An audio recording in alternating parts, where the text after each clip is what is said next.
सौरभ जी, आप रेल परामर्शदात्री के सदस्य जब से बने हैं तब से लगातार रेलवे अधिकारियों से आप समस्याओं को लेकर उनसे मिल रहे हैं।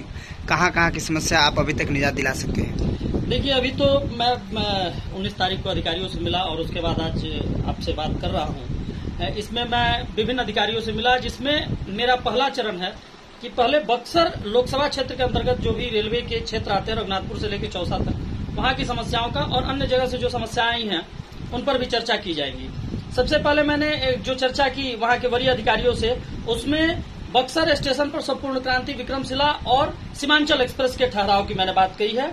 4:45 वाले डाउन पैसेंजर का नदांव, बीबीगिरी और कुशलपुर घाट पर उनका ठहराव हो और वह ट्रेन चौसा से चले। पटना के लिए बक्सर से 8 बजे वाली पैसेंजर को शुरू किया जाए। उसके बाद शाम में जो 566 चलती थी दानापुर से, जो वो मुगल सराय से दीनदयाल उपाध्याय से खुल के और वह पटना जाती थी, लगभग 7:20 में बक्सर में उसका टाइम होता था, वह भी ट्रेन चलाया जाए। डुमरांव स्टेशन पर और रिजर्वेशन बुकिंग काउंटर बढ़ाया जाए। फिर रघुनाथपुर और चौसा जो है वहाँ रिजर्वेशन काउंटर को शुरू किया जाए। रघुनाथपुर में बाउंड्री वॉल का एक मामला था जो पूरे बाजार को प्रभावित कर रहा था, उसको लेकर मैंने बात किया है। बक्सर में जो स्वचालित सीढ़ी है उसकी नियमित संचालन की व्यवस्था पर मैंने स्पष्ट रूप से बात कही है। डुमरांव स्टेशन का जो प्लेटफॉर्म है उसको मानक रूप से बनाया जाए। ओवरब्रिज जहां जहां भी फुट ओवरब्रिज की आवश्यकता है उसको बनाया जाए और पुराने ओवरब्रिजों को जो जर्जर स्थिति में उसको सही किया जाए। दानापुर रेल मंडल के सभी छोटे स्टेशनों पर एक अघोषित नियम है, आप जानते होंगे कि स्टेशन पर ट्रेन आने के 5 मिनट पहले गाड़ियां जब आती हैं तो टिकट काउंटर बंद कर दिया जाता है 5 मिनट पहले। उसको मैंने कहा है कि इसको स्पष्ट रूप से बंद किया जाए कि यह नियम बंद होने से क्या होगा कि अंतिम समय में कोई टिकट कटा के ट्रेन पे चढ़ जाएगा। दूसरा, रघुनाथपुर के अलावे पांडे पट्टी में जो जल जमाव का मामला था उस पर भी मैंने अस्थायी निर्माण की बात कही है वहां वरीय अधिकारियों से। उसके बाद चौसा रघुनाथपुर में डुमरांव में यात्री शेड और यात्री शेडों में पंखा भी लगाया जाए और डिस्प्ले बोर्ड डुमरांव स्टेशन पर या सभी स्टेशनों पे डिस्प्ले बोर्ड लगे। रघुनाथपुर और चौसा में फरक्का का ठहराव हो।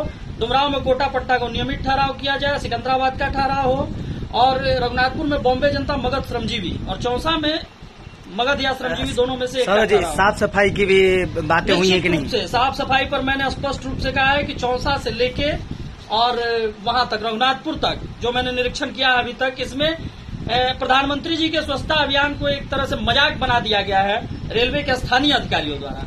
यह स्टेशन मास्टर, ये भी देखा जाता है कि बड़े जब अधिकारी वहां पहुंचते हैं निरीक्षण करने के लिए तो उस समय तो स्टेशन को पूरी तरह से साफ सुथरा कर दिया जाता है, फिर जाने के बाद फिर वहीं हाल हो जाता है। मैंने उसका वीडियो फुटेज भी तैयार कराया है और संबंधित अधिकारियों को मैंने दिया भी है।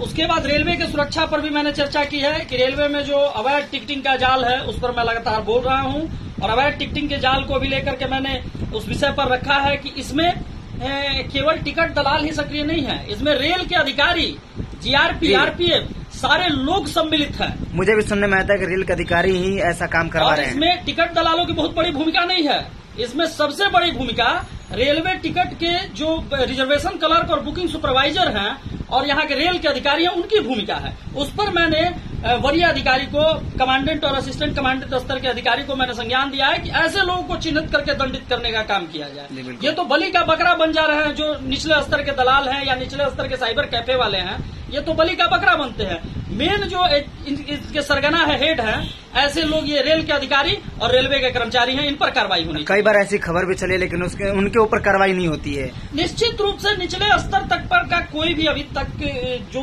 आपने जैसे बताया कि छोटे दुकानदार जो साइबर कैफे वाले हैं उन्हीं के ऊपर लगातार कार्रवाई की जाती है। अधिकारियों से ना तो बातचीत होती है ना ही उनके ऊपर कार्रवाई होती है। इस तरह में होता क्या है कि वो लोग तो आपस में मिले होते हैं, अधिकारियों के आने के समय उनकी जो ये होती है व्यवस्था होती है बदल दी जाती है। लेकिन इसका मैं पूरे संज्ञान को मैं दिया हूं, जो उनके संज्ञान में दिया हूं, इसके लिए बजाबते मैंने एक प्रूफ भी मैं तैयार कर चुका हूं और उस पूरे प्रूफ के साथ कि कहां कहां किसका हिस्सा कितना बंधा है, वह रेल अधिकारी को कितना हिस्सा जा रहा है, वह रेलवे के बुकिंग सुपरवाइजर को कितना जा रहा है, टिकट के रिजर्वेशन काउंटर पे कितना पैसा दिया जा रहा है, इन सारे विषयों को मैं दानापुर रेल मंडल में पूरे स्तर से, निचले स्तर से मैं खंगाल कर और रेल अधिकारी को मैंने वहां रेल के वरीय अधिकारियों को देने का काम किया है। जी बिल्कुल। और पेयजल प्रसाधन पर भी मैंने बोला, विभिन्न विषयों पर मैंने बोला है। पेयजल की बात आ गई तो मैं बता दूं कि पेयजल बक्सर स्टेशन पे लगा हुआ है और पेयजल का जो काउंटर लगा वो गिरा पड़ा है वहीं पे, जो फ्रिज आया हुआ था। अभी तक का एक सबसे बड़ा मामला आरपीएफ का रहा कि आरपीएफ जो पदाधिकारी हैं उनका जो व्यवहार है वो पुलिस पब्लिक व्यवहार के अनुरूप नहीं है। मैंने इस विषय पर लिख के दिया है कि जो यहाँ के आरपीएफ के प्रभारी हैं या जो भी लोग हैं, प्रभारी नहीं सारे महेंद्र जी हो या जो भी, मैं जानता भी नहीं हूँ, उनका नाम नहीं मैं जानता हूँ, जितने भी लोग हैं उनका व्यवहार आम जनता के प्रति अच्छा नहीं है। लेकिन चैन लिफ्टर, अटैची लिफ्टर, शराब तस्कर, उन सारे लोगों के साथ उनके संबंध बहुत अच्छे हैं। लेकिन आम जनता अगर आप कोई एफआईआर लिखवाने चला जाता है तो उसको प्रताड़ित करके वो लोग भेज देते हैं। लेकिन बाकी जितने अवैध लोग हैं उन लोगों के साथ उनके संबंध बहुत अच्छे हैं। बिल्कुल। और एमआरपी से ज्यादा बिक्री का भी मामला अभी है, मैंने उस पर भी लिखा है। ये आपने पहले भी बोला था, एमआरपी से ज्यादा बिक्री में भी सबको संरक्षण देने का काम रेलवे के कर्मचारी और रेल पुलिस कर रहा है।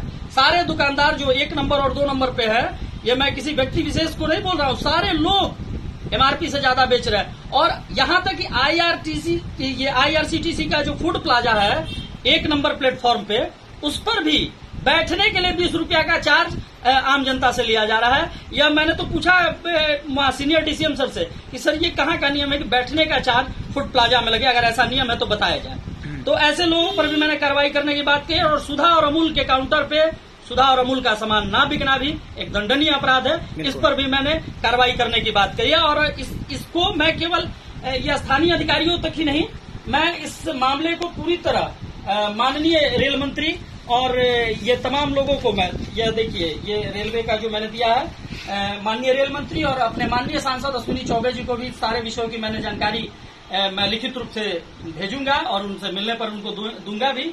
और इन सारे विषयों पर हम लोग आगे काम कर रहे हैं। और रघुनाथपुर के बाउंड्री वाल का जो प्रमुख मुद्दा था उसको एक तरह से हमने सॉर्ट आउट कर लिया है और वह भी आम जनता के हित में एक अच्छा काम है। धन्यवाद।